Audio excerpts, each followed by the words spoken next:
Olá, pessoal, sejam todos bem-vindos. Nosso encontro de hoje, nós estaremos conversando sobre tendências e desafio para o ano de 2021. E nós convidamos hoje os mentores da G-Company, que estarão aconselhando algumas medidas em termos de gestão empresarial para esse período Covid e também pós-Covid. Bom, o objetivo do nosso encontro, nós estaremos falando da retrospectiva de tudo o que aconteceu dentro deste ano, principalmente dentro das organizações, na sociedade, no mercado como um todo, e na vida das pessoas que trabalham e também os próprios empresários. Estaremos passando algumas recomendações, algumas orientações para a elaboração do planejamento estratégico, do plano de negócio para o período do ano de 2021, que vai ser muito útil, na nossa visão, para os líderes de negócio que atuam dentro das organizações e dentro das empresas. Bom, dentro desse nosso encontro, nós abrimos o nosso bate-papo em 3 módulos. O primeiro módulo, as mudanças e os impactos que a Covid provocou dentro das organizações, dentro das empresas. No segundo módulo, no segundo bloco, nós estaremos conversando sobre as tendências e perspectivas para o ano de 2021. E no terceiro bloco, finalizando, como pensar estrategicamente para esse próximo ano. Então, os mentores, o que os mentores recomendam, ok? E também no final estaremos explicando um pouquinho o que é a mentoria, como que atuam os mentores dentro da organização, dentro da G-Company, e que tipo de trabalho nós estamos oferecendo também para o mercado. Para o nosso encontro de hoje, nós convidamos para conversar um pouquinho nesse nosso vídeo o professor Marco Aurélio Morchi. O Morchi, ele é professor de graduação, pós-graduação, MBA, escritor de livros, dentro da área de estratégica, tendências de mercado, consumidor, com uma boa visão estratégica sobre a condução do mercado e também do negócio. Convidamos o professor Giordano, Carlos Giordano, que ele é doutor e pós-doutor pela PUC, também professor dentro da área de estatística, trabalha muito fortemente em KPIs, indicadores da área de produção, estratégicas, correlacionando a estratégica por fator de medição e desvios de tendências e desvio utilizando a própria estatística para elaborar os KPIs dentro das organizações.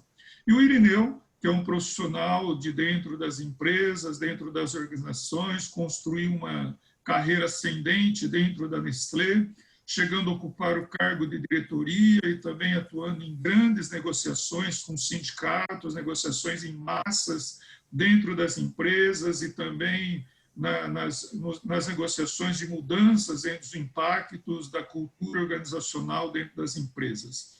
Eu tenho uma especialidade sobre elaborar o planejamento estratégico e converter o planejamento estratégico no planejamento operacional, que é o budget, e também estruturar a empresa para efeito do valuation e quanto vale a empresa no mercado, estabelecendo KPIs e construir valor para os acionistas.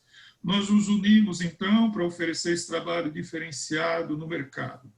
Ok? Então, nós estaremos iniciando o primeiro bloco sobre essas mudanças e impactos da Covid, aberto em 4 temas de discussão. Primeiramente, o ambiente macroeconômico financeiro, estaremos falando em 5 minutos, o ambiente social de consumo, o Morchi estará comentando, depois o Giordano sobre o ambiente tecnológico, e finalmente o Irineu falando sobre impactos das empresas e economia, das empresas dentro do mercado.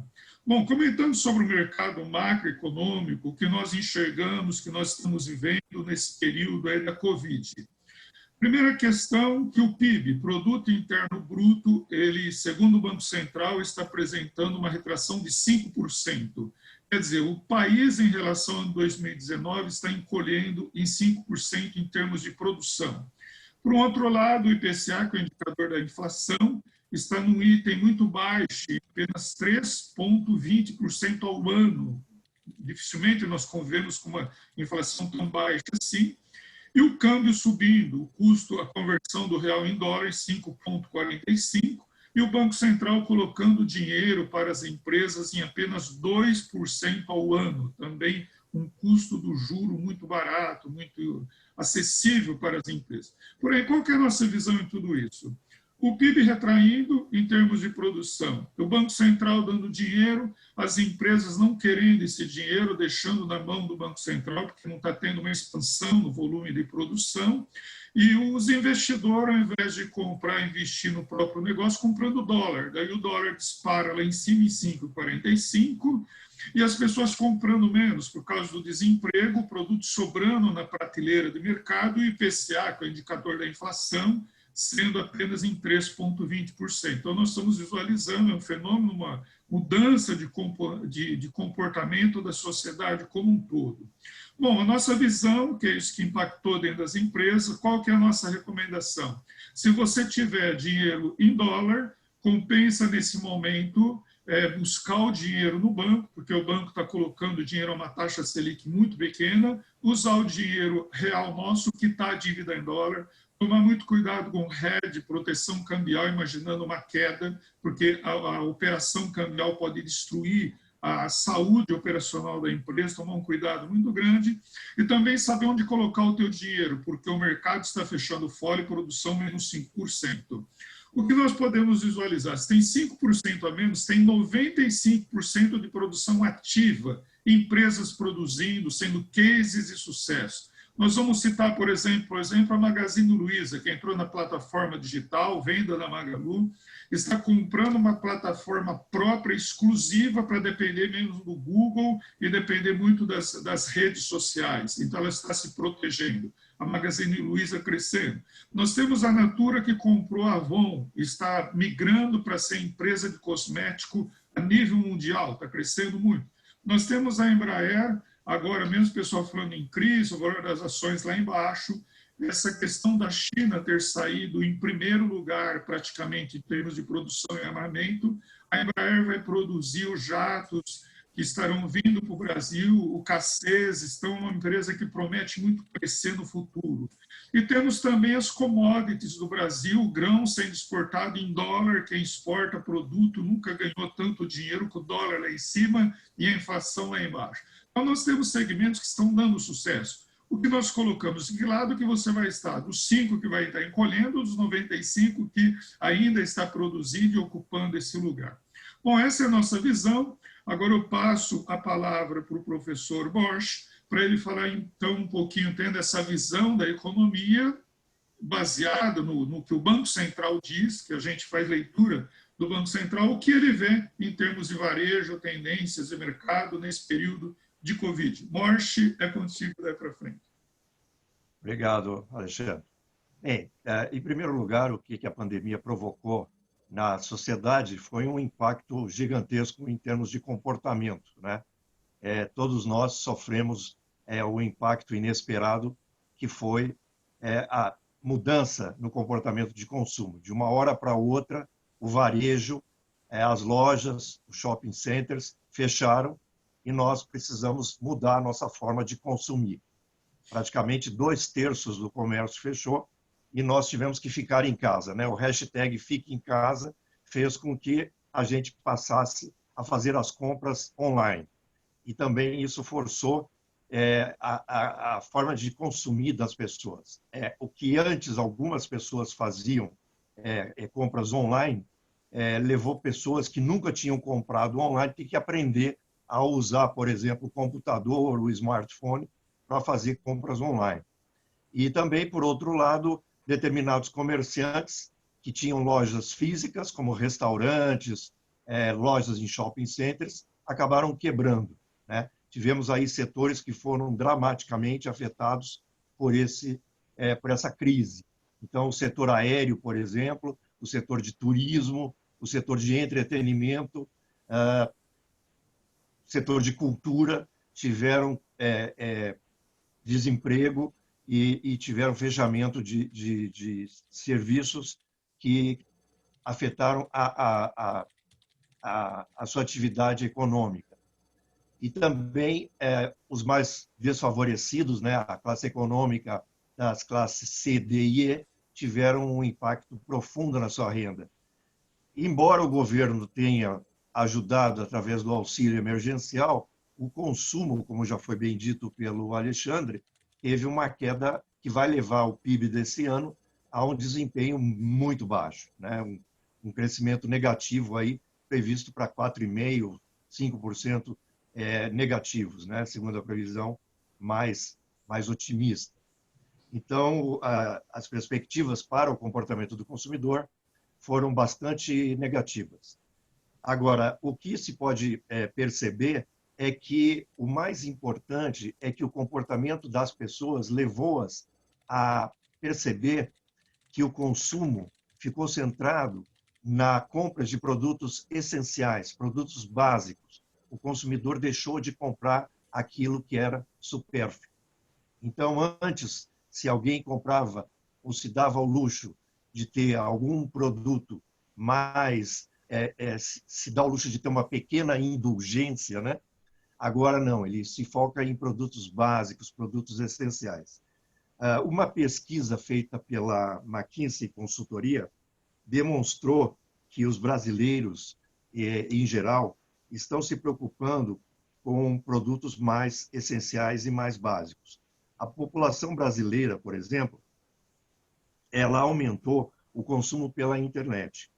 De 37% que compravam pelo comércio eletrônico, em 2018, nós passamos para 67% em agosto, durante a pandemia. Outro dado importante é que no Brasil 70% da população usa a internet e pelo menos 48% fizeram alguma compra pela internet. E só para se ter uma ideia, Magazine Luiza, eles tiveram um crescimento de 148% nas suas vendas de outubro de 2019 a outubro de 2020, o que é um dado bastante elevado em termos de vendas online. Uma outra coisa interessante que mudou é que o consumidor passou a validar mais as empresas que estão preocupadas com o meio ambiente. Né? Nessa crise também, as empresas procuraram se aproximar mais do consumidor em termos de preocupação ambiental, com maior solidariedade, com maior humanismo. E os consumidores, nessa mesma pesquisa da McKinsey, demonstrou que os consumidores estão se preocupando mais com o meio ambiente. Na Europa, mais da metade dos consumidores tem procurado consumir produtos de marcas que sejam preocupadas com a preservação ambiental, principalmente das gerações mais novas, a chamada geração Z e a geração dos millennials. E, por último, a preocupação também com o atendimento. Uma coisa interessante é que, no Brasil, o número de reclamações no PROCON mais do que dobrou na pandemia, o que mostra que o consumidor brasileiro ele ficou mais irritado, ele teve mais estresse durante a crise. E por que esse estresse? Claro, nós ficamos mais inseguros, nós ficamos mais irritados durante a crise. Isso porque a doença, o vírus, ele criou um estresse para nós, mas também teve uma outra explicação. As empresas que tiveram que migrar para as plataformas digitais de uma hora para outra, elas foram rapidamente tendo que se adaptar aos seus processos e, às vezes, fazendo isso de uma forma meio abrupta e despreparada e não tendo capacidade até de treinar os seus empregados de uma forma mais cuidadosa e fazendo isso precipitadamente. E o atrito com o atendimento dos consumidores provocou um certo estresse. Então, isso também foi um fator preponderante. Então, as relações humanas também não foi muito boa, né? Segundo o médico Paulo Saldiva, tolerância e paciência nesses tempos de pandemia é uma coisa que nós temos que ter, né? Então, aí eu passo a bola até para falar um pouco sobre transformação digital, né? Eu passo a bola para o nosso amigo Giordano. Muito obrigado, Morsch. Meu nome é Carlos Giordano. Eu tenho trabalhado já há muito tempo com tecnologias e tenho trabalhado também com indicadores, né? e toda a infraestrutura que existe para dar suporte aos indicadores, né? Tenho feito isso já por algum tempo. Mas eu gostaria de começar a minha fala mostrando uma situação que já existia antes do Covid. Né? Antes do Covid, eu tenho aqui uma reportagem do Lehman, né? Todos conhecem o Lehman, em que ele mesmo se declarava um dinossauro apavorado. Que quando todos olhavam as empresas dele, né? Aquele conjunto de empresas que ele comanda, algumas delas estavam tendo problemas sérios, né? E ele mesmo reconhecia que o estilo, né, estratégico que ele usa e a forma como as empresas estavam funcionando começou a não dar certo. E ele estava apavorado, né? Quem gosta de ler sobre isso é só acessar a internet e vocês vão ver a entrevista do Lehman na revista Época. Bom, se o Lehman já antes da pandemia tinha essa preocupação, era sinal que as coisas estavam mudando. Que os formatos, as modelagens dos negócios já sofriam algum tipo de impacto das diversas variáveis existentes no mercado. A variável econômica, a variável social, variável política, variável tecnológica, que é uma que eu vou comentar bastante. Então, as estratégias, né, já sofriam, né, uma preocupação por parte de grandes empresas. Lembrando também que muitos dos textos, muitos do que se comentam de grandes empresas. Mas eu queria lembrar a todos que existem as médias e as pequenas. Queria lembrar que grandes empresas fornecem para grandes empresas. As empresas médias fornecem para grandes empresas. Empresas pequenas fornecem para as médias e as médias fornecem para grandes. Claro que existe toda uma cadeia de suprimentos aí que tem que ser levada em consideração. E aí, qual seria um dos componentes, que é o que eu mais vou tratar aqui, os colegas vão tratar de outras dimensões, que colaborou muito com isso? A tecnologia. E o professor Morsch acabou de falar duas palavras aí que são importantes, né, nesse momento para nós começarmos a nossa análise, que é a transformação digital. Né? A transformação digital já ocorria, mas com o advento da pandemia, né, com o advento do isolamento, muitas tecnologias existentes e outras que foram criadas durante o processo, né, elas floresceram. E as empresas, né, algumas estavam preparadas para isso, outras tinham estruturas para rapidamente se adaptar a isso, e outras não. Né? Pelos números que os dois professores comentaram antes da minha fala, vocês viram que as tendências foram diversas em função desse preparo que as empresas tinham. Né? Então, a transformação digital, ela trouxe um novo comportamento do consumidor, né? Eu vejo aqui em casa mesmo, em termos de varejo, bem varejo, né? Que eu sou um consumidor, tanto eu como a minha esposa utilizamos hoje muito mais o nosso smartphone para fazer tudo. E não é só para comprar, né? É para falar com o Wander, né?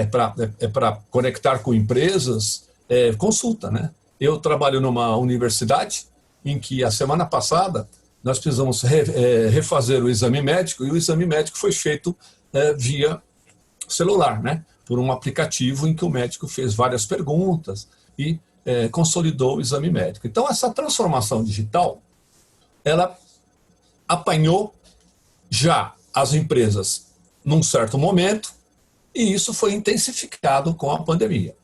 Os exemplos dados aqui são bastante marcantes com relação a isso. Falando da Magazine Luiza, né, que foi citada duas vezes, eu estou citando pela terceira vez, e talvez até o Irineu vá citar a quarta vez, né, o pessoal estratégico de lá, né, quem cuidou da estratégia, foi muito feliz, parece, pelos resultados que nós temos visto até agora. Né. Se adaptou rapidamente, já vinha com um histórico de adaptação, se adaptou rapidamente, né, e hoje praticamente o Magazine Luiza funciona como só um hub, de ligação entre o consumidor, né, entre o fornecedor e o consumidor. Né? É como se fosse um e-marketplace. A Amazon também tem funcionado como e-marketplace. Então vejam só como isso mudou as relações. Né? Mudou as relações em tudo. Né? Outro importante fato aí que aconteceu é que, também que é da minha área de especialização, é que todas essas modificações, independente do tamanho da empresa, exigem projetos. Toda mudança, né, que você vai fazer, qualquer tipo de alteração na empresa, exige um projeto. Então, dentro da estratégia, tem que ser muito bem definidos quais projetos vão ser iniciados para fazer as devidas adaptações da empresa a essas novas demandas, né? A essa nova situação que existe no mercado, né? Então, vamos pegar um exemplo do local de trabalho, o home office. O home office já existia, é evidente que ele já existia, não com a intensidade que existe hoje, mas ele é uma realidade. Eu entendo até que muitas empresas, talvez mais as grandes do que as de outros tamanhos, vão adotar o home office para várias funções. Isso depois o Irineu até comenta com mais detalhe. Queria lembrar outro item, né, que as empresas estão adotando, que é a intensificação, né, de investimentos em tecnologia da informação, principalmente na automação e na inteligência artificial. Vocês imaginam que a Magalu, da Magazine Luiza, vocês imaginam a inteligência artificial que tem atrás daquilo. Quer dizer, quanto de investimento foi feito, né? Lembrando também que, em termos de pessoas, os contratos de trabalho, né, os horários de trabalho ficaram muito mais flexíveis, né? Então, o que se entende?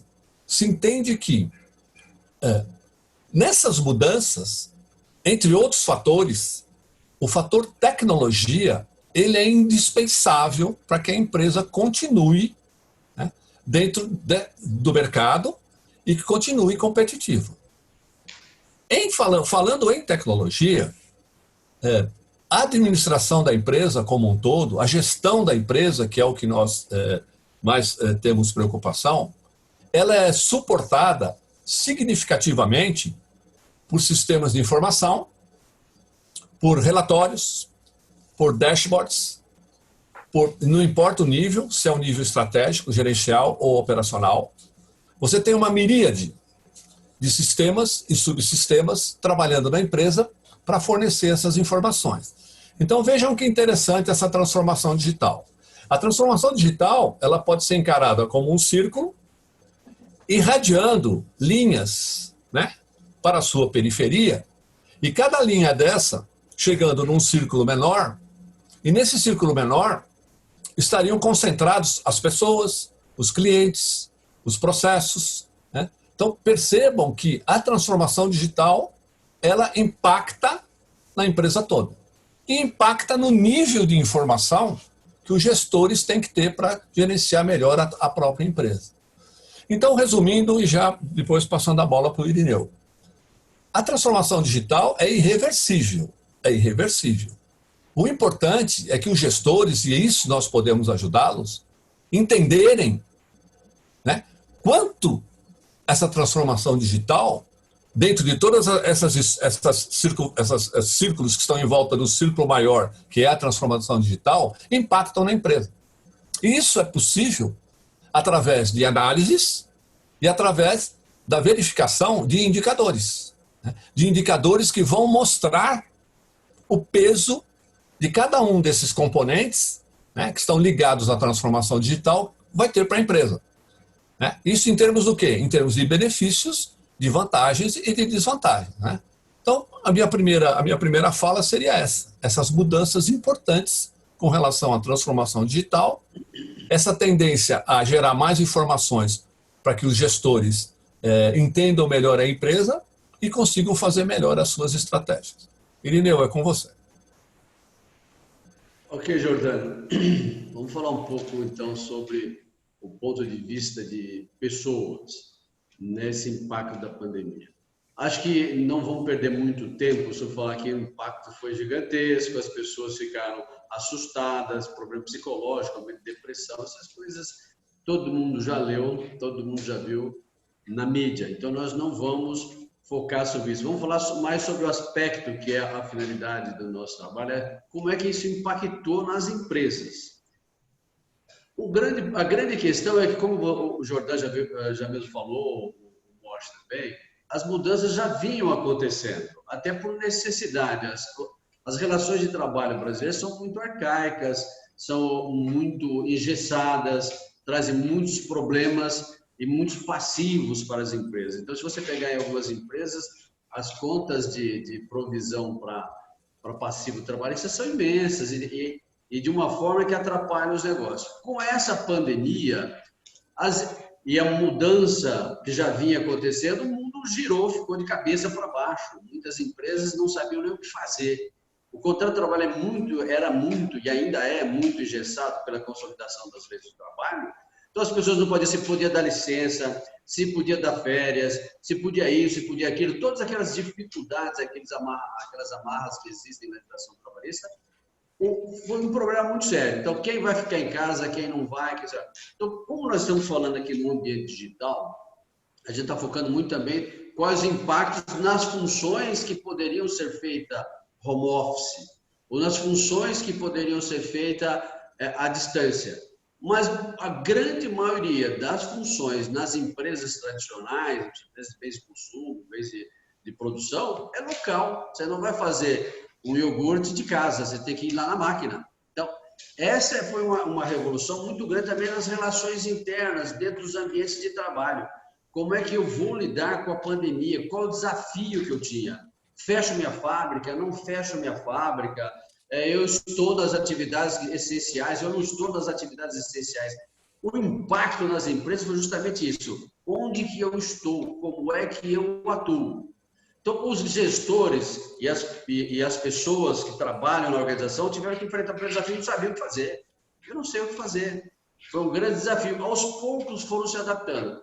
Pegamos, por exemplo, as pessoas com mais de 60 anos já mandou para casa, deu licença, sem saber se depois tinha que ser licença remunerada, sem remuneração, se era remuneração parcial. Pegou o pessoal administrativo e mandou todo mundo para casa. E começou toda essa mudança, mais ou menos forçada pelas circunstâncias, mas sem examinar muito, cada um com seus departamentos jurídicos, departamentos de RH foram fazendo. Mas isso, tudo tem na vida tem um lado bom. Você vai acabando descobrindo formas de resolver os assuntos. Às vezes você não resolve um assunto porque você vai deixando para lá. Quando a água bate, você começa a ter que se movimentar. Você caiu no rio, tem que aprender a nadar, não tem o que fazer. Isso trouxe mudanças significativas, tanto na organização do trabalho, das pessoas que trabalham internamente na organização, que precisa fazer, quanto das pessoas que trabalharam fora. Então, as proteções de ambiente de trabalho, as situações de hierarquia, de autonomia, controles de horários, excesso de trabalho, trabalhos freelancers, um amontoado de coisas que caiu na organização, todo mundo começou a lidar e está lidando. Mas ninguém hoje pode falar com clareza qual é o tamanho do passivo trabalhista que criou nesse momento. Então, como é que eu vou lidar com o passivo? Será que o pessoal vai reclamar hora extra? Será que o pessoal vai reclamar violação do contrato de trabalho? Aí, se a pessoa que não trabalhava aqui porque não tinha autonomia, como é que ele vai trabalhar em casa se ele já não tinha autonomia? Então, teve que lidar com autonomia, teve que lidar com maior independência do trabalho, mais delegação. Tudo isso criou um tumulto nas organizações, mas que todo mundo está aprendendo a sair. De um jeito ou de outro, as pessoas têm que lidar com essas questões. No próximo tópico, nós vamos falar quais as tendências e perspectivas. Eu vou falar um pouquinho mais de como a gente lidar com isso. Por enquanto, só como isso impactou. Foi um turbilhão no mundo de trabalho, no mundo de RH, no mundo do direito, que a gente ainda não sabe qual o tamanho do passivo que eu vou levar, tá certo? No próximo bloco, na próxima questão que o Alexandre vai levantar, que é quais as tendências e perspectivas para 2021, eu vou me afundar um pouquinho mais em como é que nós vamos enfrentar isso. Nesse momento, eu volto a palavra para o Alexandre para ele passar para o tópico seguinte. Legal, agradeço então a explanação dos mentores, né, em relação ao que aconteceu nesse período aí da Covid. Agora, nesse segundo bloco, nós estaremos comentando sobre as tendências e perspectiva para o ano de 2021. Bom, nesse momento que nós estamos vivendo, nós escolhemos 4 indicadores divulgados pelo Banco Central. Eles não são estáticos, eles vão se mudando, nós vamos escolhendo de acordo com a tendência, o comportamento da economia. Indicadores que nos agradam bastante para a gente visualizar o status atual e projetar o ano de 2021, que dá um bom norte para a elaboração de orçamento, planejamento estratégico, investimento das empresas, contratação, demissão. Primeiro, o indicador da inflação, conforme nós comentamos no bloco anterior. Quanto que vai custar a mercadoria e a perda do poder aquisitivo. Isso está muito relacionado a reajuste de salarial e tudo mais, e reposição de preço de venda junto ao consumidor, que é o IPCA. Segundo indicador muito importante, o custo do dinheiro, o juro que você vai estar pagando quando você tomar um dinheiro emprestado. Qual o melhor indicador? A Selic. O outro indicador importante, conforme nós comentamos anteriormente, quanto que vai ser o volume de produção no Brasil, que é o PIB, Produto Interno Bruto. Então, demanda se o Brasil está crescendo ou se ele está encolhendo. E um outro indicador muito importante é a paridade do real frente ao dólar. Quer dizer, o Brasil está ficando mais fraco que a moeda norte-americana, que é uma moeda aceita mundialmente. Então, são 4 indicadores muito importantes que nós avaliamos para fazer uma leitura de tendências e comportamento do mercado. Então, vamos comparar o indicador de 2020 com a projeção do Banco Central para 2020. Primeiro, indicador de inflação, que é o IPCA. 2020, 3,20%. Para 2021, o Banco Central está projetando 3,17%. O que ele está dizendo? Que os preços estarão se reajustando em apenas 3,17%, não mais do que isso, tanto na compra, tanto quanto na venda, e também na folha de pagamento, que é uma grande estrutura dentro das empresas, e as compras e as vendas das empresas. 3% é essa inflação que tem que ser negociada e aceita. Um outro item importante é que o teu lucro vai ter que crescer de um período para o ano em 3%. Se você manter o mesmo lucro, você está tendo uma perda da inflação do lucro gerado pela própria empresa. Então, tem que ter um crescimento do lucro em 3%, com a receita bruta também tendo um crescimento. Bom, então essa parte é do IPCA. Segundo ponto importante, Selic, o Banco Central está falando nesse ano 2%, para o próximo ano, 2,75%. Quer dizer, ele está dizendo, eu vou continuar colocando dinheiro a um custo barato, em conta no mercado. Então, você tem que pensar o seguinte, tome muito cuidado com os teus empréstimos, com as tuas negociações. A Selic está em 2,75%. Porém, o IGPM, que é um indicador que leva junto à oscilação do dólar da commodities, ao mês, ele está variando 4%. Então, se você tiver um contrato atrelado a IGPM, você está pagando 4% ao mês, sendo que o Banco Central está emprestando dinheiro para os bancos repassar para as empresas em 2,75% ao ano. Então, tome muito cuidado com essas tendências de comportamento da economia. Bom, o outro indicador importante que é o PIB. O Banco Central está falando que nesse ano retrai 5%, 4,8%. Para o próximo ano, ele está dizendo de que o PIB vai crescer 3,31% em relação a esse ano. Então, o Banco Central já está dizendo, olha, presta atenção que a economia vai crescer. Conforme o Márcio comentou, as pessoas estão viajando menos, ficando em casa, tomando cuidado, mudança de tendência de comportamento de consumidor. Então, existe uma demanda reprimida. Quando sair a vacina da Covid, que sai uma vacina de que realmente vale a pena, traz segurança, as pessoas se sentirem imunizadas. Imagina o que vai ser o segmento do lazer, visitas, hotéis, tudo isso que está encolhido nesse momento. As pessoas que passaram esse reflexo da pandemia, eles vão querer gastar, vão querer viajar. Então, as pessoas, as empresas têm que se preparando pausadamente para essa retomada do crescimento e não perder a bola da vez. Conforme o Márcio comentou, o Jordano comentou, a Magazine Luiza pensou no futuro antes de acontecer. Ela já era uma empresa digital. Quando entrou a economia, ela estava prontinha, preparada. Por isso que ela teve essa expansão de faturamento tão grande. Por isso, a importância de ter o planejamento estratégico, pensamento estratégico, correlacionado com as tendências da economia e você tomar a tua decisão antes, que é o que se diz por aí, numa terra de cego, quem tem um olho é rei. Então, você tem que preparar a tua empresa agora, elaborar esse planejamento estratégico, que talvez não seja de 5 anos, de 1 ano, mas que ele seja pontual, com decisões efetivas, sempre olhando a própria economia. Outro ponto muito importante, que vale a pena compartilhar, a taxa do câmbio, 5,45 nesse ano. Sabe quanto o Banco Central está falando no ano que vem? 5,20. Tem gente por aí dizendo de que o câmbio vai a 7, vai a 8, vai explodir. Isso deve acontecer se tiver uma guerra, acontecer alguma coisa anormal que ninguém espera. Mas o Banco Central está segurando o câmbio assim que 20, colocando dinheiro barato no mercado. Então, o que o Banco Central hoje pode dizer sobre tudo isso?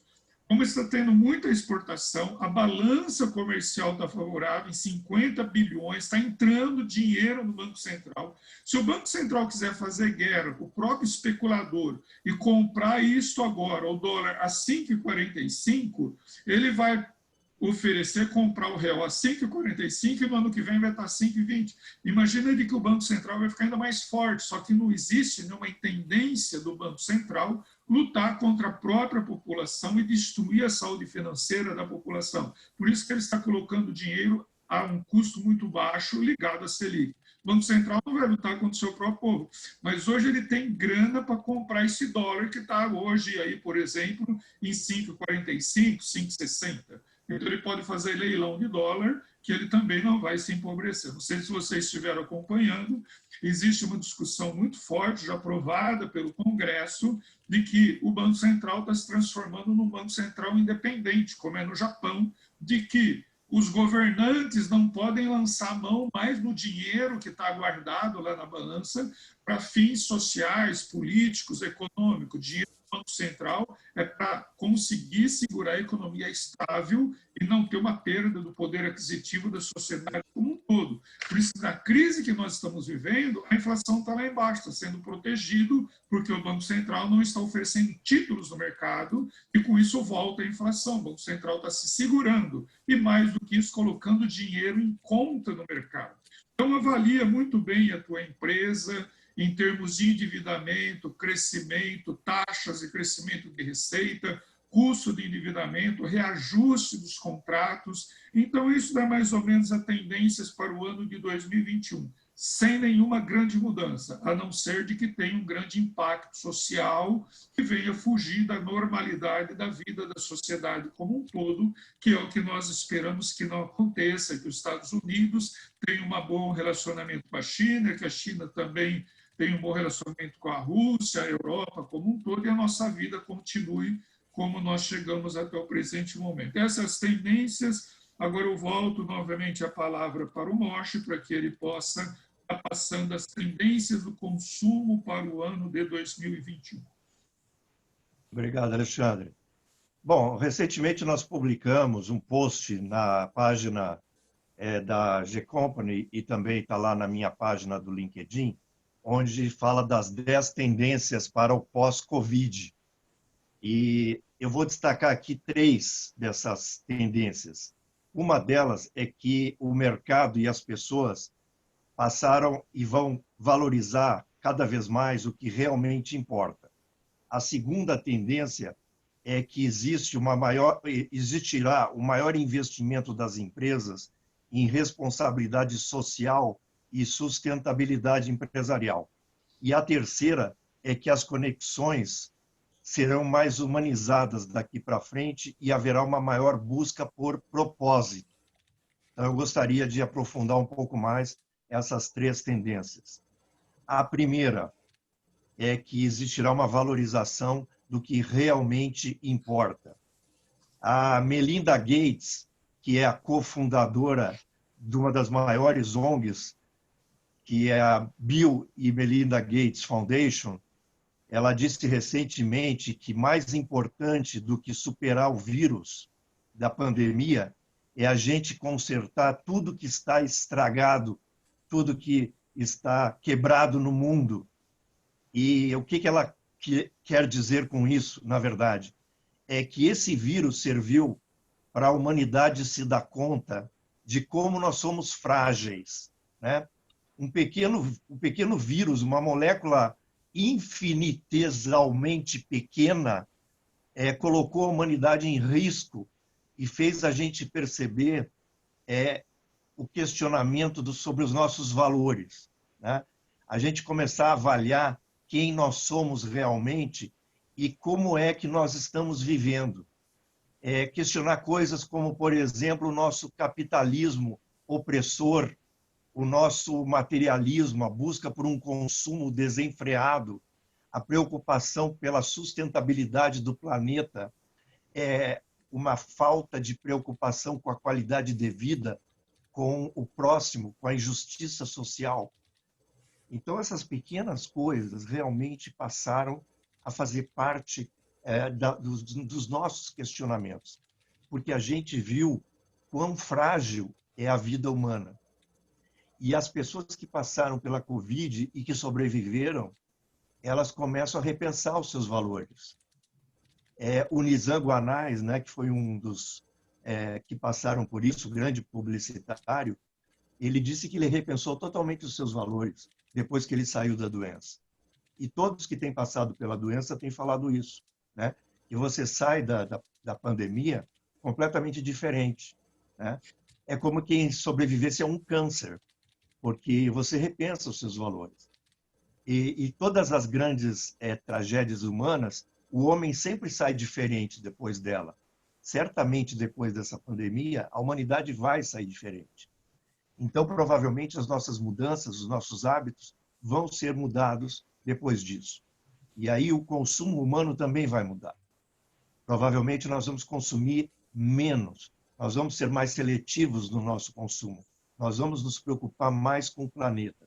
E aquelas empresas que não forem socialmente responsáveis, que não forem éticas, que não tiverem transparência, que não tiverem o chamado ESG, ou seja, se preocuparem com o ambiente, tiverem ética, governança corporativa e responsabilidade socioambiental, não vão ter aderência do consumidor, não vão ter investimentos das partes interessadas. Então, esse seria o primeiro aspecto. Por isso, a importância do investimento social responsável. Eu não sei se vocês viram durante a pandemia, mas toda noite, no Jornal Nacional da Rede Globo e no Jornal da Noite da CNN, tinha um quadro em que os apresentadores mostravam as doações que as empresas estavam fazendo para a sociedade, para os hospitais, para as ONGs e a comunidade. Só nos primeiros 60 dias de pandemia, foram mais de 3 bilhões de reais de doações. Isso é uma coisa que veio para ficar. O Abílio Diniz, numa entrevista recentemente, disse que nunca se investiu tanto em responsabilidade social e filantropia no Brasil como durante a pandemia. Isso não vai mudar, isso veio para ficar.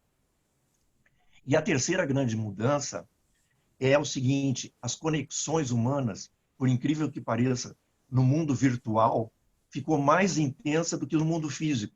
Então, essas reuniões que a gente está tendo agora, como aqui, uma reunião virtual, a gente quebrou todas as etiquetas do mundo físico. Então, por exemplo, quem de vocês não participou de uma reunião virtual em que, de repente, você está aqui se comunicando e aparece uma criança no meio da reunião, seu filho ou a sua filha entra e diz, papai, e aí o colega do outro lado começa a rir, começa a brincar e tal. Isso quebra a etiqueta do maior formalismo no mundo físico. Ou então você está participando de uma reunião e aparece um cachorro latindo e todo mundo dá risada. Porque isso nos conecta no nosso lado mais autêntico. Isso é a nossa transparência, é o nosso humanismo. E a gente, nesse mundo virtual e nesse mundo de automatismo digital, faz com que a gente seja autêntico, faz com que a gente seja transparente.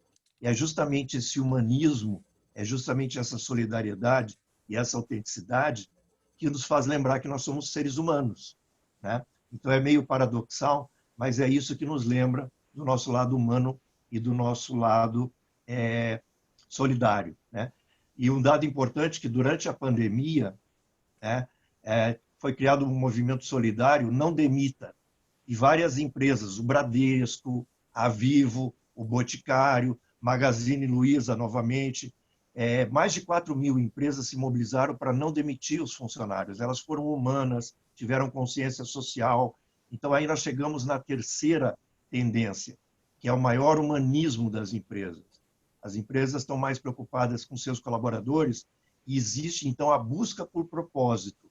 Aquelas empresas que não tiverem significado, que a sociedade não perceber que elas têm uma razão para existir, essas empresas não vão ter aderência dos clientes. Os clientes não vão perceber nela significado. E aí não vão conseguir atrair esses clientes. Então, essa seria a terceira tendência. Nós vivemos a era do propósito. Empresas que não tiverem propósito não vão atrair investidores, não vão atrair colaboradores e não vão atrair consumidores. Passo a bola para você, Jordano. Muito obrigado, professor. Continuando, então, nesse bloco tendências, a primeira tendência que seria, vamos dizer, apropriada para o momento é fugir das improvisações, as anteriores, que a empresa dá lucro e, às vezes, quem dirige a empresa nem sabe por que a empresa dá lucro. O negócio é tão bom, que mesmo sendo administrado não de uma forma especializada, mesmo assim a empresa dava lucro. Com essas novas tendências, né, com essas tendências que nós estamos conversando agora, há necessidade de fugir dessas improvisações, né? Fugir da administração baseada primordialmente no empirismo, na tentativa e erro. Quer dizer, o negócio é tão bom, se 2 ou 3 ideias não derem certo, mesmo assim o negócio continua saudável, né? Isso aí nós temos que fugir. Uma tendência é fugir disso. E claro que nós 4 estamos aqui para isso, para ajudar, né, os gestores ou quem quer que seja, a equipe gestora, a fugir dessas improvisações. Especificamente na minha área de especialização, é com a aplicação de tecnologia da informação, de estatística e gestão de projetos, né? Então, é uma oportunidade única das empresas se enquadrarem a essas transformações. No meu caso, que é o meu tema, nessas transformações digitais e nesses novos modelos de negócios que estão aparecendo. Claramente, a transformação digital está mostrando novos caminhos de como gerenciar a empresa, né? Então, o que poderia ser aplicado a isso? Qual seria a proposta? A proposta é uma espécie de auditoria em que você faz uma auditoria da sua situação de transformação digital que você vive hoje. Com essa auditoria em mãos, você vai ter uma ideia de como está a sua empresa, né, nesse aspecto de transformação digital frente a essas tendências que existem no mercado, certo? E aí você faria o quê? Você teria que ter iniciativas, ações, projetos, investimentos, né, para ir buscar atender essas novas tendências, né? Essas tendências financeiras e econômicas que o Wander comentou, as tendências de comportamento de consumidor e de consumo que o Morsch comentou, e as próximas tendências, que é as tendências de pessoas que o Irineu vai comentar em seguida. Então vocês precisam ter, né, uma ideia de flexibilidade múltipla. Você tem que ter uma certa flexibilidade. Aquela rigidez, aqueles modelos que são consagrados e ninguém quer tirar o mérito de quem aplicou o modelo e deu certo, talvez hoje, com essas flexibilidades múltiplas e com essas adaptações necessárias, esses modelos não vão funcionar tão bem.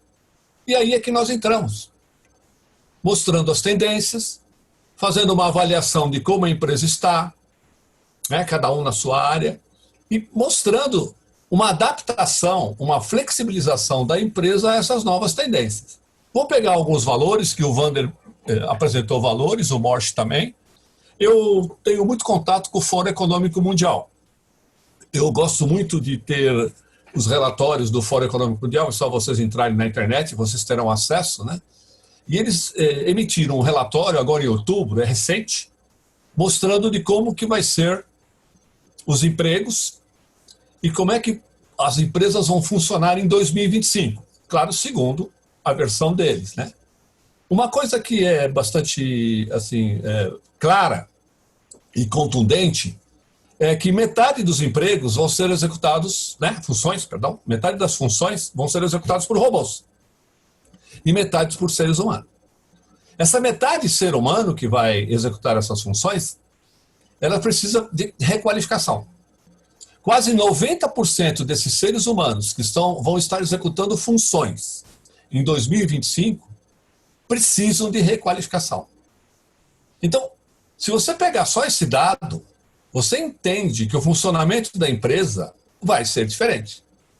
E você deve, como isso é uma tendência, você deve, a partir de 2021, encarando isso como algo palpável, algo que vai acontecer, começar a se flexibilizar e se adaptar a isso. Como? Fazendo as suas auditorias. Auditorias que nós 4 temos condições, né, de estabelecer, de fazer. Auditoria em termos de TI, no meu caso. Auditoria em termos de investimentos que você precisa fazer nas pessoas. E aí, no caso, não é entrando na seara do Irineu, não, é investimento que você precisa fazer nas pessoas para as pessoas conseguirem trabalhar com esses novos modelos que a tecnologia da informação está trazendo para o trabalho das próprias pessoas. Então, você tem telas novas, você tem dashboards novos, você tem relatórios diferenciados, você tem toda uma nova composição de qualidade de informação, de complexidade de informação, que as pessoas precisam entender. Por outro lado, mesmo nos níveis mais operacionais, né, que claro que a robotização vai levar uma boa parte dessas funções, mas mesmo no nível operacional e gerencial, o próprio manuseio, né, a própria relação das pessoas com os sistemas que são necessários, também vai haver aí uma modificação. E aí, a empresa tem que estar muito consciente disso. Ela tem que saber que a tendência é essa. E se ela quiser continuar forte, competitiva, ela vai ter que fazer investimentos nesse sentido. Por quê? Porque os concorrentes, eles estão fazendo. E é muito fácil, na hora de uma argumentação, com um gestor de uma empresa, comparar a empresa dele e a empresa de um concorrente dele em termos de TI. Em termos de avanços tecnológicos. É fácil isso, não é complicado, as informações estão por aí. Então, a tendência é essa. A tendência é implantar TI, claro que respeitando o tamanho da empresa, a cultura da empresa, tudo isso tem que ser respeitado. Implantar TI e fazer o quê? Uma requalificação das pessoas que ainda vão ficar na empresa. Porque parte dessa implementação de TI vai fazer com que muitas das funções elas sejam modificadas ou até eliminadas, né? Isso tem que estar bem claro, né? Então, você precisa fazer um ajuste, mesmo numa empresa pequena, você precisa fazer um ajuste para essas novas tendências que estão aí no mercado. E isso nós somos, né, especialistas em fazer isso. Quais são as tendências? Para a área A é essa, para a área B é aquela, para a área C é aquela outra. Então, nós conseguimos detectar o uso dessas tecnologias, né? Essa necessidade de elaboração de projetos para você acompanhar isso. Hoje nós temos, como o Morsch comentou aí en passant, nós temos aí também muitas informações. Então eu preciso saber gerar informação. Eu preciso saber colher informação do mercado. Né? O Wander mostrou para nós inúmeras informações. Ele pegou essas informações, provavelmente, em fontes fidedignas. Mas existem fakes, existem outras informações. Nós precisamos ter uma nova cultura digital em função da transformação digital dentro das empresas. Em função de todo esse aparato tecnológico, né, que respeitando os tamanhos da empresa, esse aparato vai ser um ou vai ser outro. Em termos de informação, que é o que nós também somos especialistas, informações com estatística, né, com relatórios, com dashboards, muito importante a implementação de TI para a geração de dashboards, de relatórios, de telas, de sugestões de decisão. Hoje, pessoal, se você olhar o seu celular, quando você está digitando no WhatsApp, você vê que já tem uma inteligência artificial lá que descobre a palavra que você quer digitar. Ou descobre a próxima palavra da primeira que você digitou. Então, nós temos inteligência artificial até no smartphone. E você não pagou nada por isso. Imagina na transformação digital você implementar ferramentas baratas, algumas não são caras, né? Que tem embutido nessa ferramenta, né? Tem embutida nessa ferramenta essa inteligência artificial. Isso passa a ser uma tendência, né? e você, no final, vai ter os sistemas de inteligência artificial auxiliando ou até tomando algumas decisões, né? Então, a tendência, pelo menos na minha dimensão, na dimensão que eu enxergo, é essa. É aplicação em TI, aplicação de investimentos em pessoas e modernização, remodelagem dos negócios em função dessas necessidades todas. E aqui fica muito fácil vocês entenderem o que eu estou argumentando em função do que o professor Morsch falou. O Morsch já deu. Ele deu várias características que estão ligadas a isso, né? Eu queria destacar em uma das características, que eu até coloquei aqui no meu resumo, é que, normalmente, quando você faz controle da empresa por modelos famosos, né, você faz o controle financeiro, você faz o controle do mercado estratégico, né, e todos os indicadores ligados a isso. Você faz o controle dos processos do negócios, você faz o controle do aprendizado e conhecimento, e agora entrou, e eu diria que obrigatoriamente, uma quinta dimensão para complementar esse modelo tradicional, já tem aí quase 30 anos, né? Esse modelo, que é o que eu chamo de novas demandas socioambientais, que você tem que ter na empresa, sim, isso é uma tendência, na sua estratégia e no seu controle de indicadores para a hora que você aplica a estratégia, você controlar se a estratégia está sendo bem aplicada, você tem que ter indicadores ligados aos aspectos socioambientais. Pessoas, ambiente, posicionamentos da empresa em função de alguns assuntos, o compliance, né? O compliance é importante e assim por diante. Então, agora, a partir disso, eu deixo aí a palavra para o professor Irineu. Irineu, com você. Bom, vocês já falaram bastante sobre o ambiente de negócio, sobre as tendências.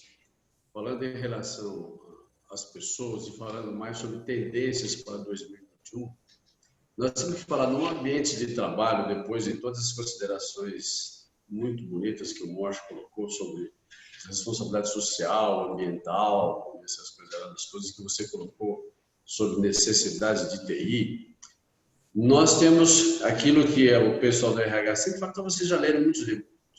Na verdade, tudo isso depende de quê? Depende de gente, depende de pessoas.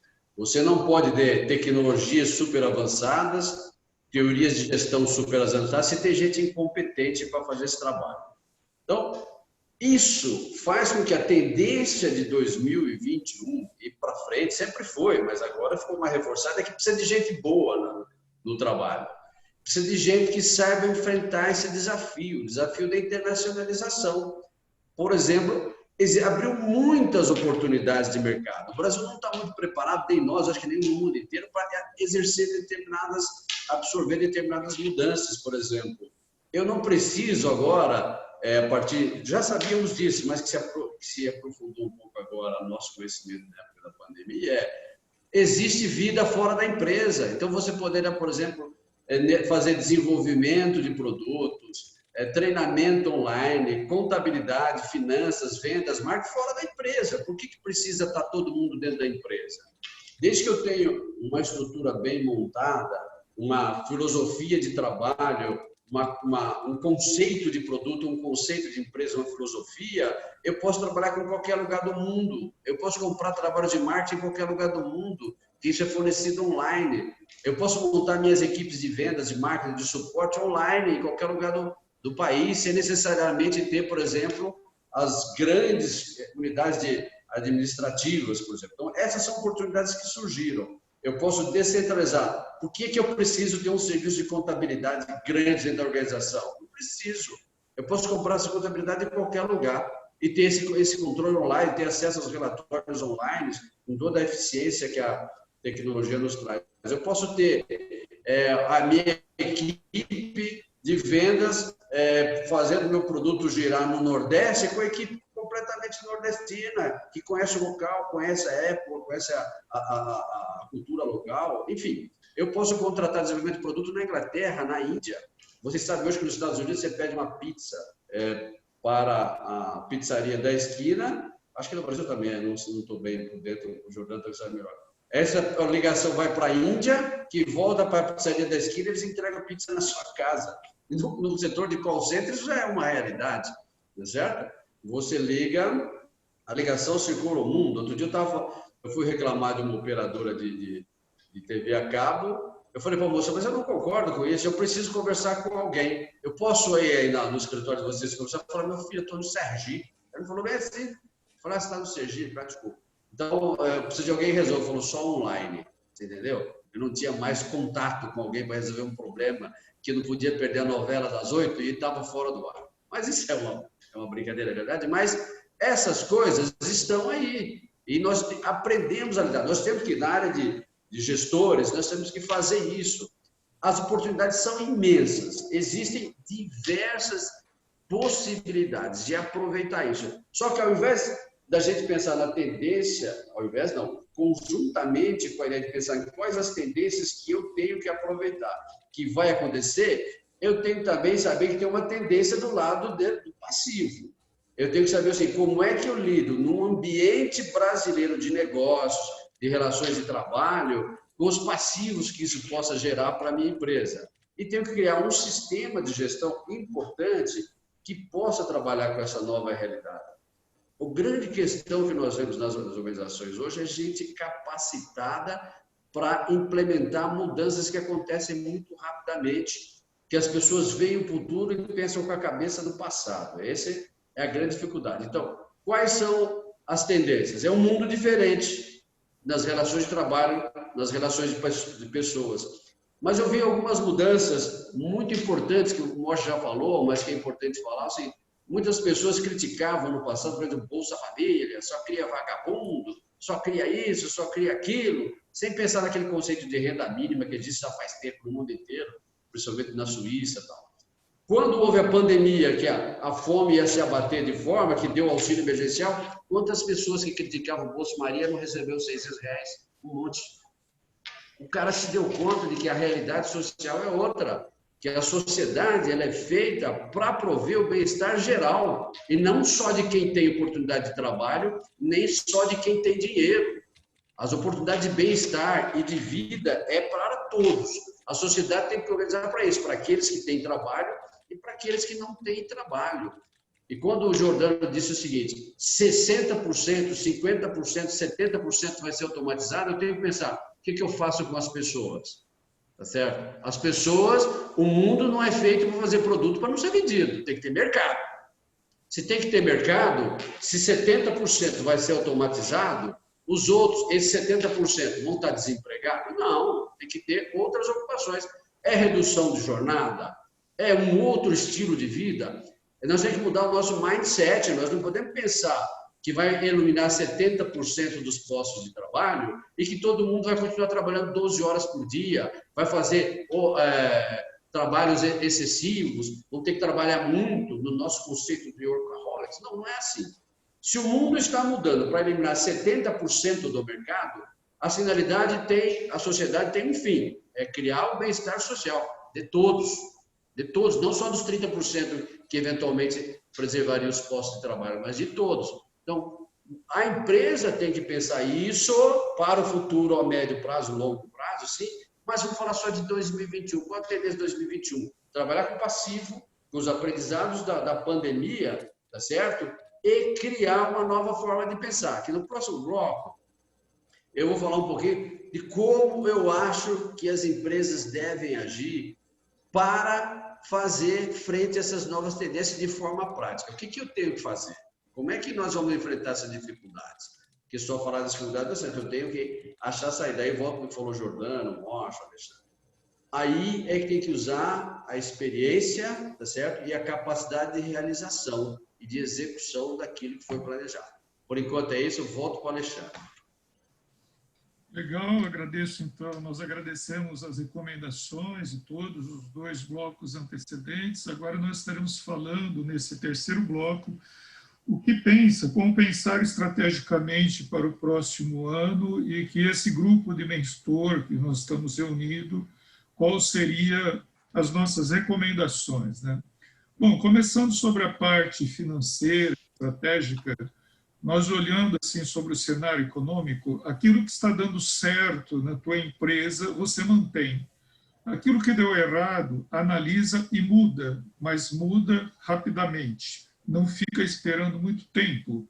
Por quê? 3% dentro de um ambiente estável, se você perder apenas 1% dentro de 3%, significa muito. Você perder 1% dentro de 100%, quando era antes, não representava muita coisa. Então, tem que prestar muita atenção no mínimo detalhe da tua gestão.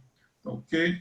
Bom, qual a nossa recomendação, então? Faça um trabalho muito forte sobre todos os teus investimentos no ativo, tanto em capital de giro, tanto quanto investimento de crescimento, de máquinas, equipamentos, ativo imobilizado. Faça um controle muito rígido na formação dos teus estoques, prazos concedidos aos clientes, também fornecedor, e tenha uma administração voltada para o caixa, fortaleça o teu caixa.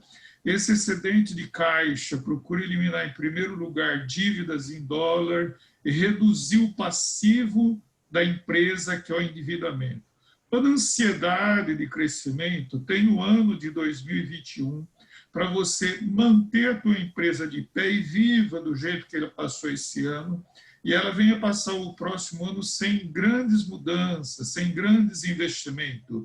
Se for para crescer e fazer investimento, faça crescimento de um modo seguro, tendo como noção de que o Brasil vai crescer em torno de 3%.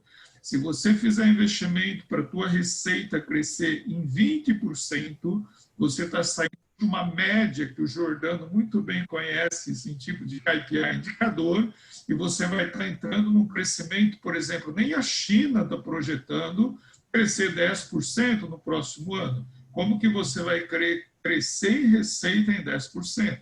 A não ser se a tua empresa for uma empresa fora da curva, onde o Brasil inteiro encolheu 5% nesse ano e a tua empresa cresceu 10% por ser uma empresa automatizada, com pessoas que pensam digitalmente, que tem uma metodologia diferente da curva daquilo que vinha acontecendo nesse ano. Tome muito cuidado de você não querer abrir o fole enquanto todo mundo está fechando o fole.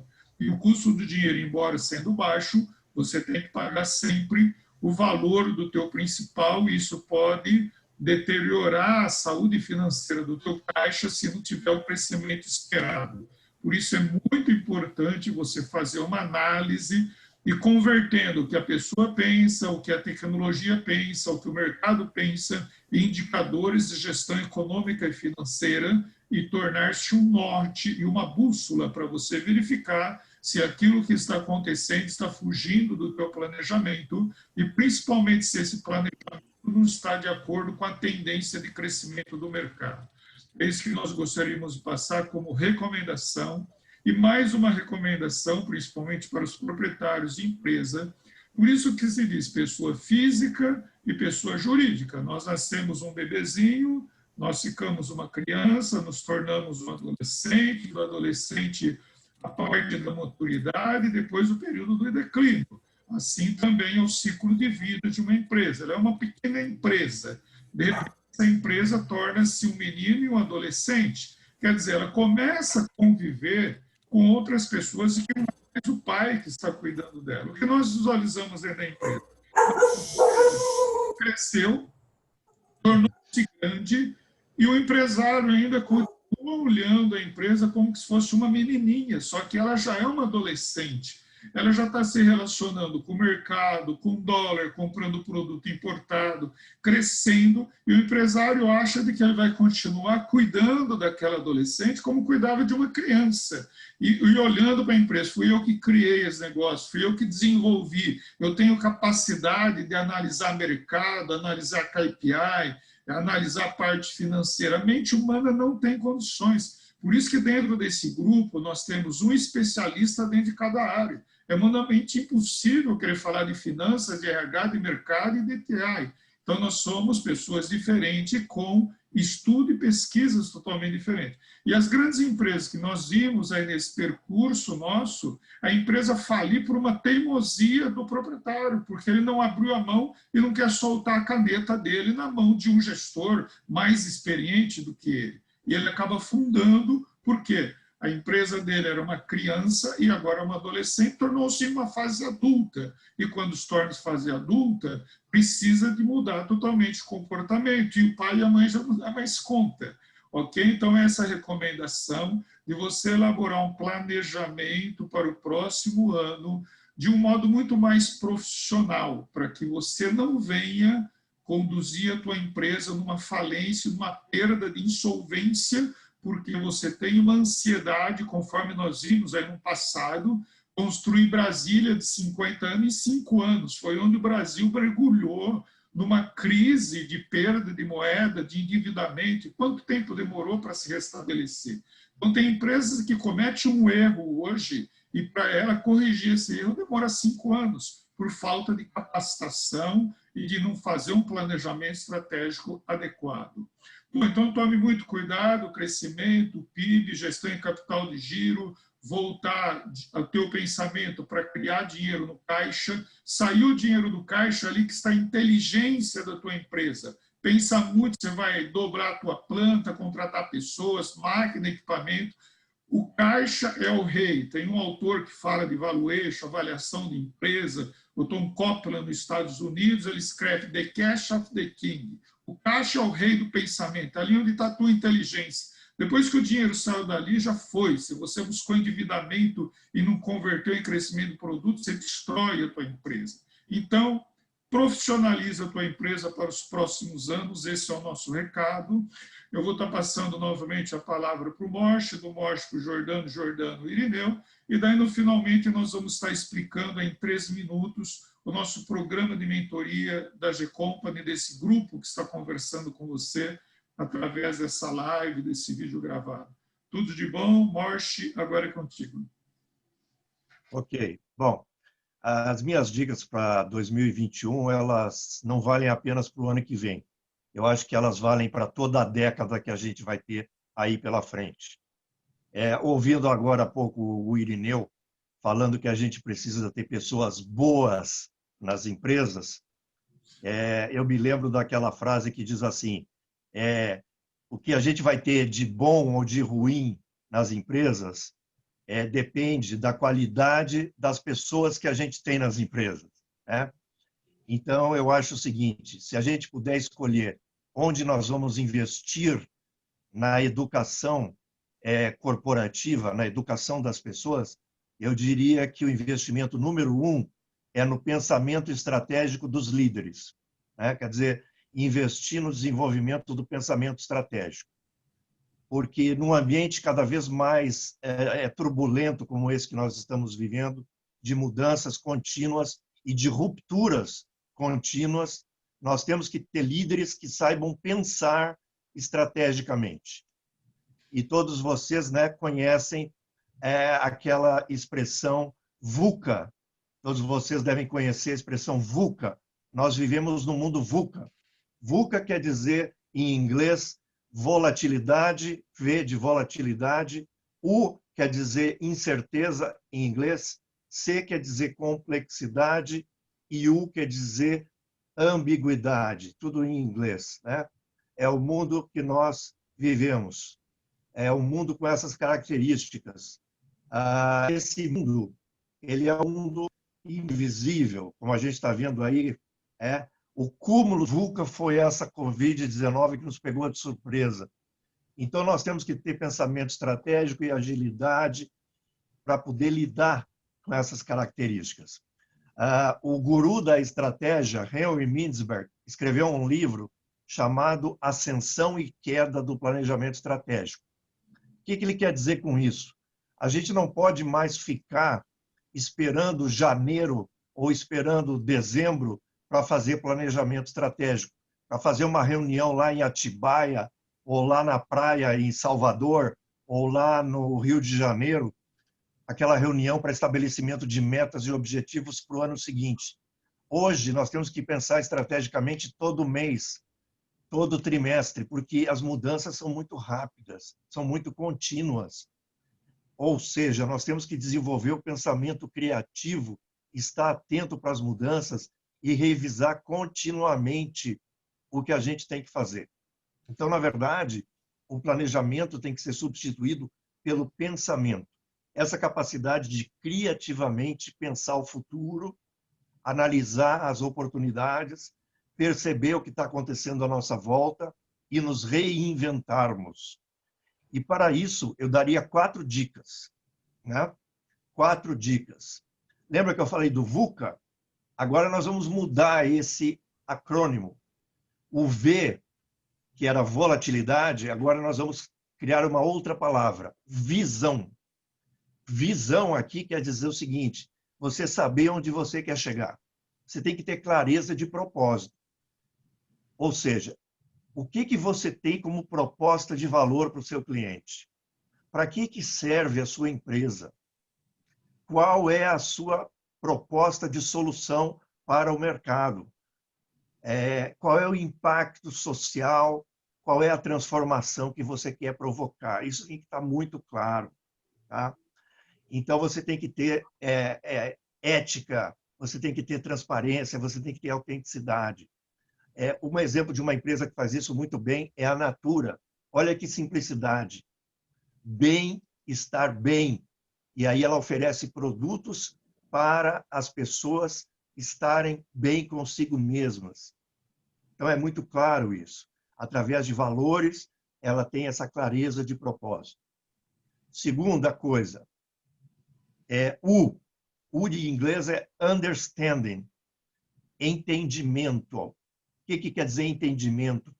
É você ser curioso, é você estar aberto a novas ideias, estar sempre aprendendo.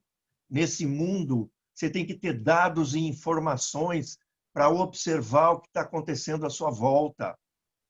Por exemplo, a Netflix, ela tem um banco de dados gigantesco dos seus consumidores e, através do Data Analytics, ela consegue criar novas séries que vão ao encontro do gosto dos seus consumidores. E cada vez mais ela cria séries que os consumidores adoram, porque ela sabe o que os consumidores gostam. Ah, mas alguém pode dizer, mas eu não tenho dinheiro para ter um Big Data. Mas você pode fazer um sistema simples, através do Excel, através do WhatsApp, e ter uma base de dados ali pequena para se relacionar com o seu consumidor, estar próximo dele. Então, estar centrado no cliente é importante, você ter o entendimento da sua realidade. Terceira letra, o C. C quer dizer clareza. Nós vivemos num mundo complexo, mas se você tiver clareza, significa o quê? Dentro dessa complexidade, você vai triar aquilo que é essencial. Sabendo o que é o seu propósito, o que você vai filtrar de importante? Como você vai saber o que é importante? Estando centrado no cliente, perto dele. Centricidade no cliente. Conversar com ele, estar perto dele, ouvindo as suas sugestões. E aí uma empresa que faz isso muito bem é a Amazon. A Amazon começou como uma simples livraria lá num escritóriozinho em Seattle. Hoje é uma gigantesca empresa que vende de tudo, porque ela nunca perdeu a centricidade no cliente. E a última letra é o A, que antes falava em ambiguidade, mas agora nós queremos falar de agilidade. É você ser rápido, é você ser flexível, se adaptar constantemente às mudanças, é você estar atento ao que está acontecendo, é você ser flexível. E aqui ser flexível de cabeça, de mentalidade, é você ser aberto às coisas novas. Então, a dica seria o quê? Primeiro, ter visão, tá? Segundo, você ter, você ter entendimento, né? Que aqui tem understanding, né? Daí veio o lapso, né? Porque em inglês é understanding, entendimento, visão, entendimento, clareza, né? E agilidade. Seriam minhas 4 dicas para as empresas no ano de 2021 e na década inteira. Tá? Passo para você, Jordano.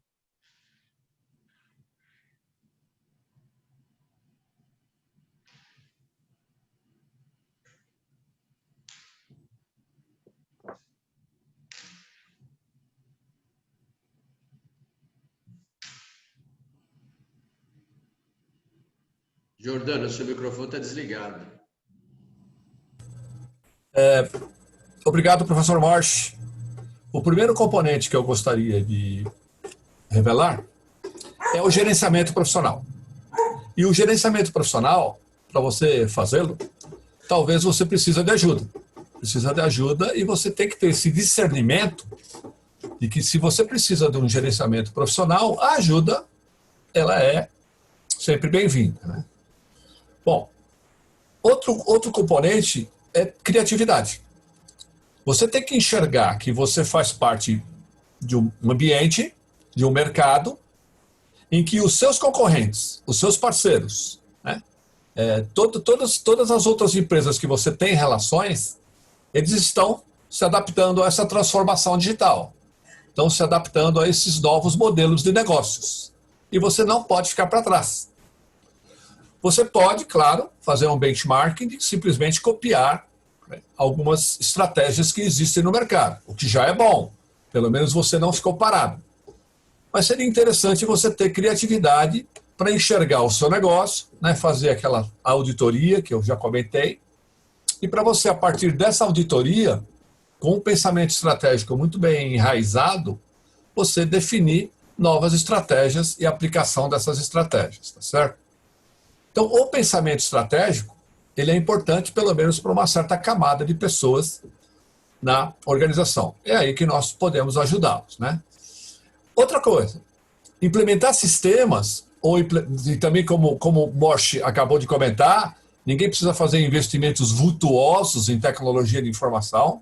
Você pode sim criar alguns sistemas muito importantes, né, e relevantes, com aplicações de baixo custo, né, mas que você tenha, pelo menos, alguma aplicação de um sistema em TI que faça com que você entenda essa conexão do seu pensamento estratégico, da sua formulação estratégica, do seu planejamento estratégico e da transformação desse planejamento estratégico em objetivos, que, sendo espalhados pela empresa, têm que ser controlados. Então, não adianta você fazer toda a parte estratégica muito bem feita, que na hora que você comunica, né, a estratégia da empresa para as áreas, isso normalmente é comunicado pelos objetivos, se você não controla como esses objetivos, né, estão sendo trabalhados, se eles estão sendo alcançados ou não. É claro que o objetivo maior é subdividido em objetivos menores quando chegam nas áreas. Então a TI aí entra, a inteligência artificial aí entra, né, os sistemas automatizados entram aí também. E pessoas gabaritadas para trabalhar nesse nível sistêmico também é aí que entram, né? Reforçar a administração apoiada por indicadores. Eu já tive várias oportunidades de participar de grupos que fazem projetos em empresas, né, em que nós sentíamos, né, que a administração era feita muito mais à base de intuição, muito mais à base de experiências anteriores, do que realmente utilizando isso, claro que tem que utilizar esses componentes, mas reforçadas pelos indicadores. Então, uma estratégia interessante é também a empresa adotar um pensamento estratégico e o cumprimento desse pensamento estratégico através de indicadores que vão ser espalhados pela TI.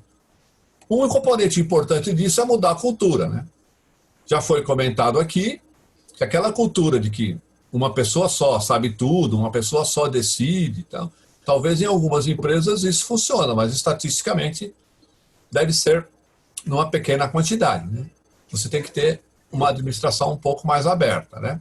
Atender às novas demandas e comportamentos dos clientes, o que foi salientado pelo Morsch. Eu tenho que ir atrás disso. Ele quer comprar da minha empresa o meu produto ou o meu serviço por meio do smartphone. O cliente quer isso. Então eu tenho que me adaptar ao smartphone. A minha relação com o fornecedor é melhor pelo WhatsApp do que por qualquer outro meio. Eu tenho que me adaptar. Estamos falando aí de tecnologia aplicada ao negócio, né? Isso faz com que você, né, seja quase obrigatório uma remodelagem do seu negócio. Põe na cabeça que, da forma que funcionava a empresa há 1, 2, 3 anos atrás, não dá mais. Não sou eu que estou falando isso, é o Lehman. E todo mundo abaixa a cabeça para o Lehman, entende que ele é um bom administrador, que ele é um bom estrategista. Ele se acha um dinossauro. Vê, precisa dessa modernização, você precisa remodelar o negócio, né? Você precisa estar em todos os lugares. Né? Uma palavra muito usada em TI para isso é ubíquo. Ubíquo é estar em todos os lugares. Você tem que estar em todos os meios. Claro que respeitando aí a esfera que a sua empresa trabalha, a dimensão da sua empresa. Né? Então, há necessidade de investimento em TI. Há necessidade de investimento em ferramentas digitais. Há necessidade em robotização. Há necessidade de informações sendo distribuídas para todos os níveis da empresa, apoiando decisões ou apoiando trabalhos operacionais. Há essa necessidade.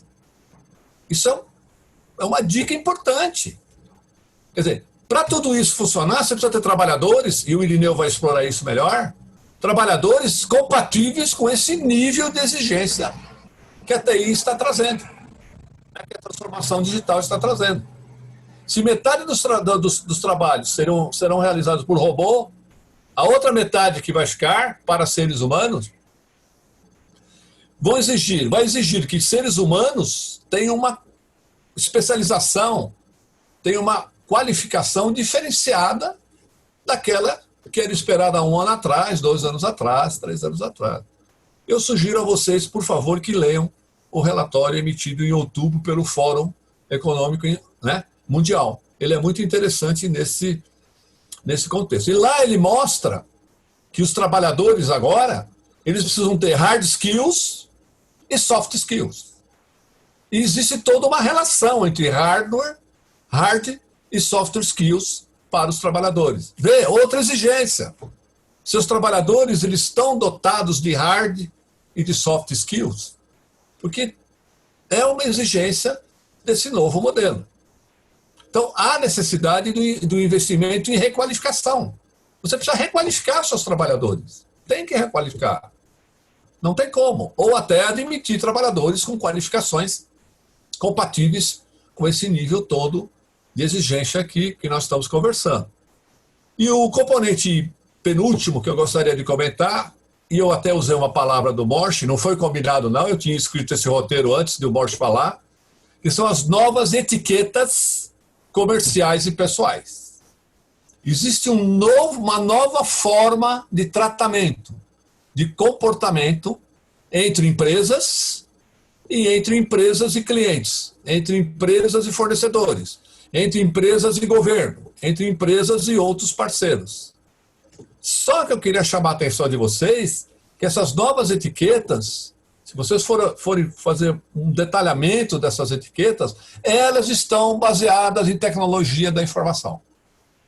Elas estão baseadas em pessoas e sistemas, né, que têm que ser adaptados a esses novos formatos de etiquetas, que são muito importantes para a empresa. E para finalizar, o último item, né, que vocês têm lido, vocês têm visto reportagens, né, é a cibersegurança, né, a segurança digital. Você vê, o STJ foi invadido. O WhatsApp é uma festa, né? Então, já que você vai aplicar muita tecnologia, já que você entende que isso que nós estamos conversando aqui é viável e é o caminho para a sua empresa, não esqueça que um componente importante aí é a segurança, né? A segurança que, né, tem os seus níveis de exigência, grandeza, né, de infraestrutura tecnológica que vai existir. Obrigado. Passo a palavra para o Irineu. Bom, pessoal, falando de todos esses aspectos que você colocou, antes de eu começar a falar um pouquinho desse tema, eu tenho que cobrar do Giordano uma questão também.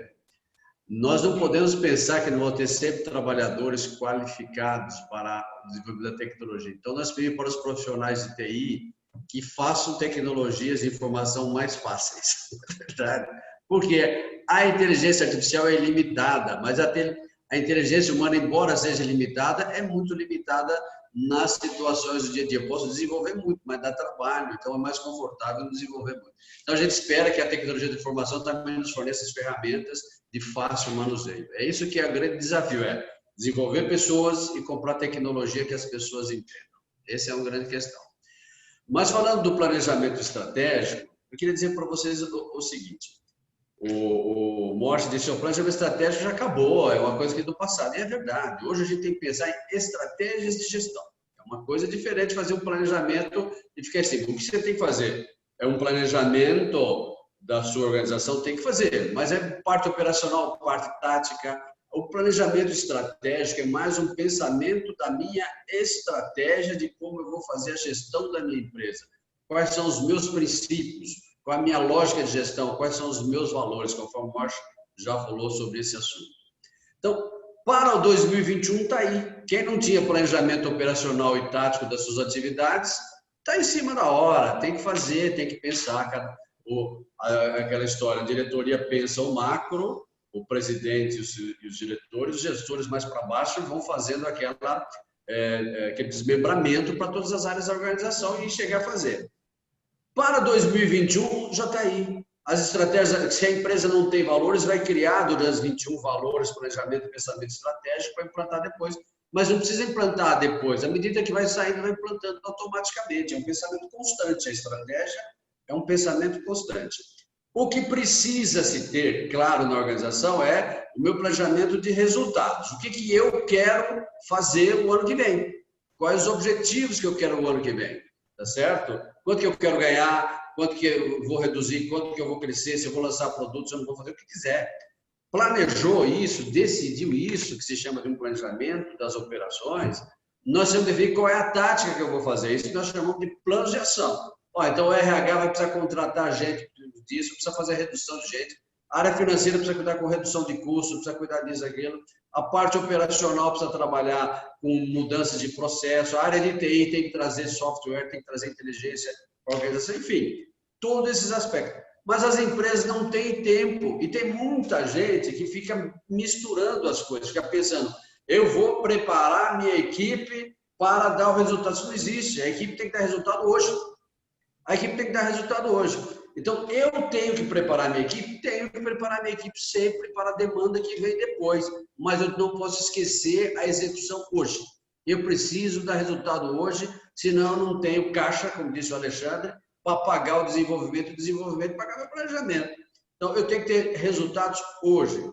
O que as empresas precisam fazer sempre foi assim. E agora, com essa crise toda que nós passamos, as empresas têm que ter capacidade, gestores, no grupo de CEOs e diretores executivos, vamos chamar assim, se eu não tenho agora tempo de formar a minha equipe, eu tenho que buscar essa expertise no mercado.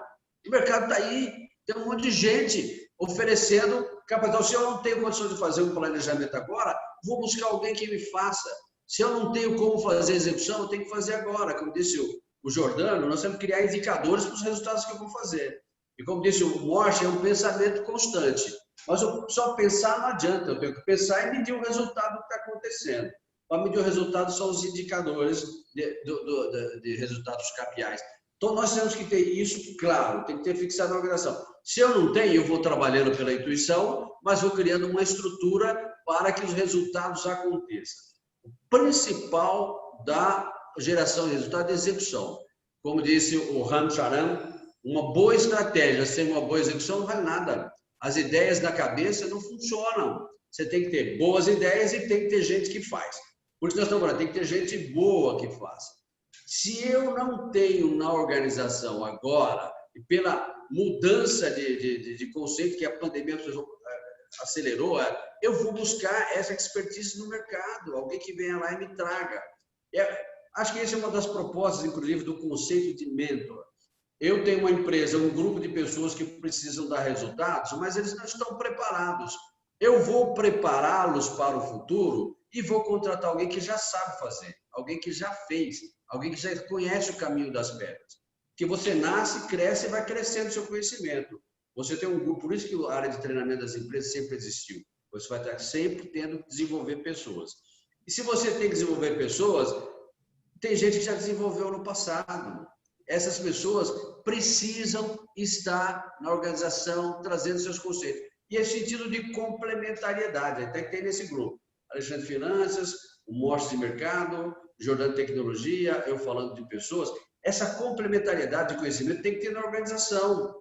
E o desenvolvimento dessas competências internas é importante, sim, tem que ser feito, tem que usar todas as ferramentas de desenvolvimento, mas o que eu tenho que pensar para 2021 é como é que eu vou fazer o resultado de 2021. Eu tenho gente competente na organização, diz o papel para cada um, cria os indicadores e acompanha todos os dias, todas as semanas e todo mês. Você não pode esperar o final do mês para ver se o resultado aconteceu.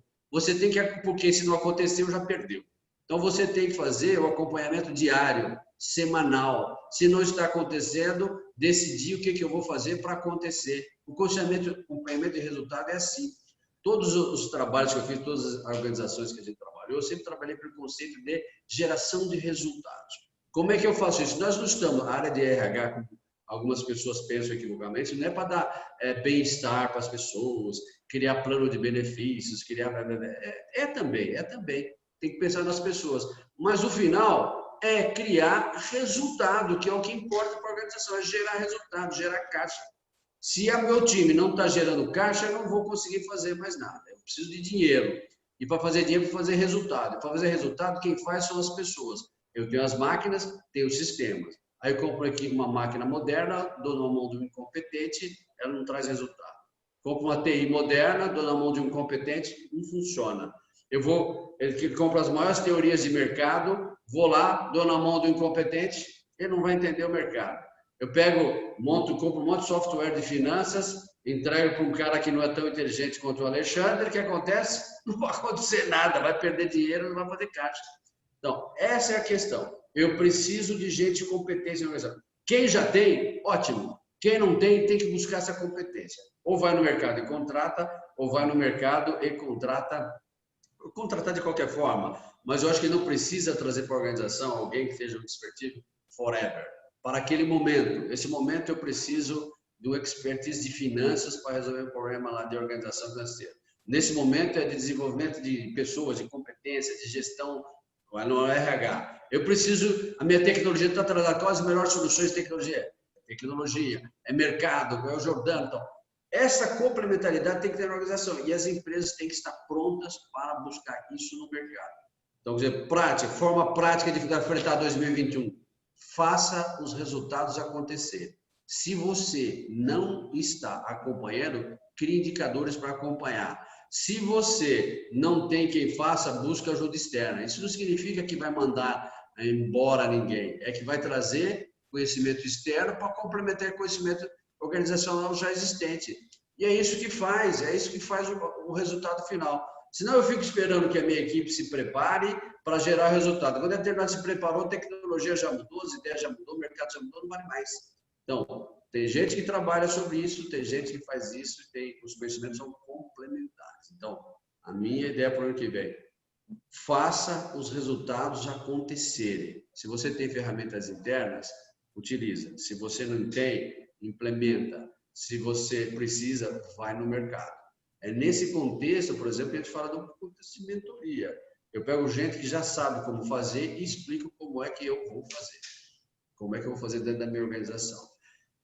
Não dá, logicamente, num bate-papo desse, com 5 minutos para cada um, que a gente forneça resultados, a gente forneça ferramentas, explique ferramentas em detalhe. A gente coloca as ideias.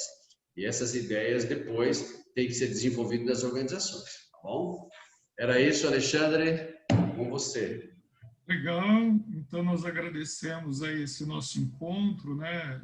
Foi bastante produtivo, passou um pouco do nosso tempo que nós havíamos programado, mas eu vou explicar um pouquinho o que seria, o que é o programa de mentoria, o que é ser mentor, o nosso programa de mentoria dentro da G-Company. O mentor nada mais é do que uma pessoa experiente orientando uma pessoa que não tem um determinado conhecimento no assunto, ou uma pessoa com menor grau de experiência num determinado assunto. Bom, como que nós atuamos? Programa de mentoria. Você fica aí na tua empresa e nós estamos aqui do outro lado, num ambiente virtual. E se você tiver alguma dúvida, se o dono da empresa perceber que o profissional não está preparado, por exemplo, em recursos humanos, porque tem uma mocinha que está sendo desenvolvida para atingir ainda um grau de gerente de recursos humanos, e o dono da empresa não sente segurança, pede para ela bater um papo com o Irineu. Isso que é mentoria, ela vai orientar, o Irineu vai orientar como ela deve proceder em termos de gestão, de tratamento com pessoas, renegociações, a parte sindical. Então, ele vai passar toda a experiência de uma pessoa que já viveu dentro de uma grande organização, dentro de uma multinacional, uma Nestlé, e vai passar a informação, você não precisa demitir o funcionário que está aí dentro da tua empresa. E se você, como uma pessoa de recursos humanos, está sentindo dificuldade de participar de uma reunião, ao invés da empresa ainda não conhecer esse programa de mentoria, agenda você um horário com o Irineu que ele vai estar te orientando e você vai para essa reunião muito mais preparado. E esse mesmo pensamento vale tanto para o Jordano, tanto que para o Morte, em termos de mercado, e também na minha área. Você está aí, por exemplo, elaborando um orçamento e você está perdido, inseguro de como elaborar um orçamento. Você vem, bate um papo conosco, a gente vai estar te orientando e passando como que se nós estivéssemos aí dentro da tua empresa, mas não estando aí dentro, e nós assinamos também um contrato de confidencialidade, tanto com o dono da empresa, de manter as informações confidenciais, tanto quanto com o funcionário que está nos procurando. Você pode estar dentro da empresa, ninguém gostaria, você não quer que ninguém saiba que você está procurando uma ajuda para que você desempenhe melhor a tua função. Então, nós vamos assinar esse contrato de confidencialidade com a empresa ou com o profissional. É esse que é o nosso programa de mentoria, não é atuar como consultor dentro da empresa, dentro da organização, a consultoria seria num step anterior, a mentoria já estaria muito próximo, como se fosse um conselheiro da administração, um conselheiro do profissional que está atuando. O que te vale mais? Você pagar algumas horas de consultoria ou você perder o teu emprego? Você pagar umas horas, por exemplo, de mentoria, ou a tua empresa tomar um caminho errado e ela demorar, por exemplo, 4 anos para se reorganizar e fazer um investimento sem ter uma orientação. E mesmo entre a gente, nós trocamos ideias. Olha, a empresa tal está me procurando e a gente vai tratar isso como uma visão abrangente, tanto de pessoas, mercado, tecnologia e a própria controladoria, a própria gestão, controladoria de gestão. É esse o nosso programa, além do Morte, do Irineu, também tem o Dr. Rodrigo, que ele entende muito da parte tributária, empresarial, legislação empresarial, professor também dentro de organização. Ele é de Ribeirão Preto, também tem o Manuel Colasso, de que ele já esteve fora do país, na China, nos Estados Unidos, é o cara que organiza o parque industrial, as máquinas, o layout organizacional do processo produtivo, e que já também possui uma certa idade. Nós aqui que estamos conversando com vocês, já somos pessoas experientes no assunto, já temos a nossa vida financeira totalmente independente, então, precisando, nós estamos à disposição para auxiliá-los e jamais tomaremos alguma decisão dentro da tua empresa visando proteger o nosso ganho para o próximo ano. Nós falamos a verdade, nós dizemos a verdade, nós somos mais para atuar pontualmente dentro da organização e traduzir essa segurança. Visite o nosso site, www.gcompany.com.br. Lá você vai ter o nosso currículo e todo o nosso perfil e metodologia de atuação. Ok? É tudo isso que nós gostaríamos de ter passado nesse nosso encontro e teremos possivelmente outros encontros debatendo os temas diferentes e auxiliando a sociedade como um todo. Um grande abraço, caso algum de vocês teria alguma colocação, senão já estamos dando por encerrada, e o nosso agradecimento a cada um de vocês que estiveram conosco nesta manhã, e o nosso vídeo vai ficar gravado no YouTube e também no site da G-Company, e também livre para que os outros mentores coloquem nos seus canais de comunicação. Ok? Alguém de vocês alguma colocação, ou já entramos então no encerramento? Ok, boa tarde, bom dia, na verdade. Bom almoço. Tudo Um abraço a todos, acessem o site, contatem-nos. Ok. Obrigado, um abraço. Até Um mais. grande abraço, tudo de bom a todos nós. Até mais. Até mais.